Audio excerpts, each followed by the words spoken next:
ওনার পায়ের উপরে গাড়ি যাওয়ার পরে ওনার পায়ে একটা অ্যাক্সিডেন্ট হয়, মানে আঙুলগুলো সব ভেঙে যায়। কি করতাম এই একটা এত বয়স্ক একটা মহিলাকে নিয়ে? উনি রাস্তায় থাকলে হয়তো বাঁচতো না, পচন ধরে যেত ওনার পায়ে। আমরা কতদিন দেখতাম। ইনশাল্লাহ আমার আপনাদের প্রতি অনেক ট্রাস্ট আছে।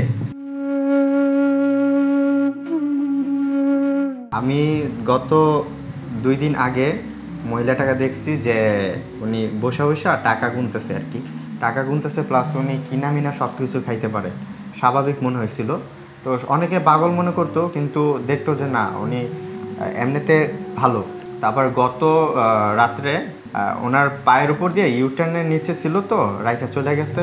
ওনার ছেলে না কে যেন রাইখা চলে গেছে। যতটুকু শুনছি যে দোকানদাররা বলছে যে ওনার ছেলের মতনই একজন রাইখে গেছে, আর উনি বাবা বাবা বলে ডাক দিছে, কিন্তু উনি শোনে নাই, চলে গেছে।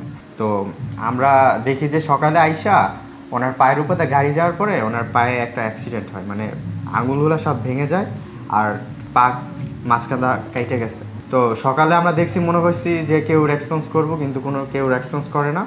আমরা লাঞ্চ টাইমে কিছুটা ব্যান্ডেজ কইরা ওনারা রাইখে গেছি। তো ছুটির পরে ওনারা আমরা একটা প্রাইভেট হসপিটালে নিয়ে যাই। প্রাইভেট হসপিটালে নেওয়ার পরে ওনারা বলতেছে কি যে ওরা পারবে না, কারণ উনি তো অজ্ঞাত, ওনারা তো কেউ চিনে না, আর আমাদের ওনাদের কিছু হয় না, সেই কারণে ওনারা নিতে চাচ্ছে না। তবে আমরা 999-এ কল করে আপনার নারায়ণগঞ্জ ডিউটি অফিসার বললো কি যে ওসি সাহেবের কথা বলতে, ওনার সাথে কথা বলে তারপরে কলেজ মেডিকেল নিয়ে ভর্তি করলাম। কলেজ মেডিকেল ট্রিটমেন্ট করার পরে ওখানে মেয়ে নাই দেখা রাখার মতো সিস্টেম নেই, আর উনি তো তখন অনেক ইনজুরি ছিল, মানে খাওয়াই দিত হয়তো। তো আমরা তখন ব্যাক করে প্রাইভেট হসপিটাল যখন নিয়ে এসে তারা নেয় না আর কি, তারা নেয় না। তারপরে আমরা রাত্রে 2টা বাজে আবার স্বাস্থ্য কমপ্লেক্স, উপজেলা বন্দর স্বাস্থ্য কমপ্লেক্সে নিয়ে যাই। ওখান থেকে নেওয়ার পরে এখন ওখানেই রাখি। আর এই সব ঘটনার মাঝে যখন আমরা ওনাকে রেস্কিউ করি, তখন এই যে এখানে কল করছিলাম, কল করার পরে ভাইয়া বলছে কি যে আচ্ছা ঠিক আছে, ওনাকে ফার্স্ট একটা ট্রিটমেন্ট করেন আর জাস্ট একটা ইনফর্ম করেন, সাধারণ একটা ডায়েরি করেন, পরে আমি দেখতেছি, আমার কাছে হ্যান্ড ওভার করেন। আমরা যতটুকু চেষ্টা করছি আমরা করে দিছি, আর এখন ভাইয়ার উপর নির্ভর। ভাইয়া আশা করি ওনাকে অনেক সুস্থ রাখবে, ভালো রাখবে। আর ভাইয়া যে এইভাবে আমাদেরকে রেসপন্স করবে আমরা মানে কল্পনাতে ভাবতে পারি নাই। তো থ্যাংক ইউ ভাইয়াকে, অনেক অসংখ্য ধন্যবাদ ভাইয়াকে। আমরা জানতে পারছি যখন আমরা কল করছি পেজ থেকে, যখন আমরা কল করছি তখন আমাদের বলছে ঠিকানাটা বলছে। তো আমরা যে সব কাগজপত্র গুছানো লাগে ওটা গুছাইয়া তারপর আপনার ঠিকানাটা ফোন দিছি, আপনারা এখান থেকে হেল্প সেন্টারে কল করছিলাম, তারপরে ওনারা বলে দিছে যে এভাবে আসো। তো আমরা জ্যামের কারণে একটু লেট হয়েছে, কিন্তু আমরা নিয়ে আসছি। এটা তো বলার মতন না, এটা তো বলার ভাষাই হারানো।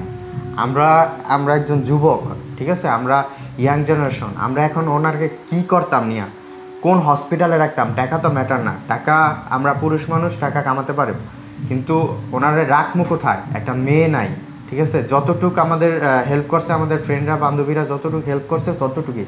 আর তো কোনো মানে কি আমার বাসাতে রাখবো না কার বাসাতে রাখবো, অ্যালাউ করবে না। আপনারা যদি আমার মানে একটা সিচুয়েশন আমি চিন্তা করছি যে আপনারা যদি এখান থেকে আমার কাদের ফিরাই দিতেন না, ইনশাল্লাহ যদি ফিরাই দিতেন, মানে এখানে আমার বৈশা কান্না ছাড়া আর কোনো উপায় ছিল না। কি করতাম এই একটা এত বয়স্ক একটা মহিলাকে নিয়ে, বৃদ্ধ মাকে নিয়ে কি করতাম, যেহেতু দায়িত্ব নিচ্ছি। কাগজপত্র লেগেছে আপনার সরকারি মেডিকেল সার্টিফিকেট, ছাড়পত্র, আর একটা জিটি করা হয়েছে, জাস্ট এতটুকু। আর আমার কিছু ইনফরমেশন, উনি রাস্তায় থাকলে হয়তো বাঁচতো না, পচন ধরে যেত ওনার পায়ে। আমরা কতদিন দেখতাম। আর যতটুকু শুনছি, যতটুকু আমি দেখছি ভিডিওতে, ইনশাল্লাহ আমার আপনাদের প্রতি অনেক ট্রাস্ট আছে। মানুষ নানান কথা বলছে, একটা মানুষ উঠতে গেলে নানান কথা বলেই, কারো ভালোটা কারো দেখতে চায় না, কিন্তু একটা মানুষ এমন একটা হেল্প করে দেখুক কিনা, একটা মায়ের দায়িত্ব নিতে পারবো, একটা লোক আসুক যে আমি দায়িত্ব নিব। ওরা তো ঠিকই বলে যে ও ভালো না, ওই কাজ করে, উনি মানুষ মাইরা ফেলায়, নানান কাজ করে, ঠিক আছে। তো তোমরা যে এইসব কথা বলো, তোমরা একটা সংস্থা খুলে দেখো, তোমরা ভালো কাজ করে দেখো, এটাই ভাই। এতটুকু বিশ্বাস আছে আপনাদের। ভাইয়াকে অনেক শুভকামনা, ভাইয়া সুস্থ থাকুক, ভালো থাকুক, আরও এগিয়ে যাক। আমাদের ফ্রেন্ড সার্কেলদের পক্ষ থেকে অনেকে ধন্যবাদ।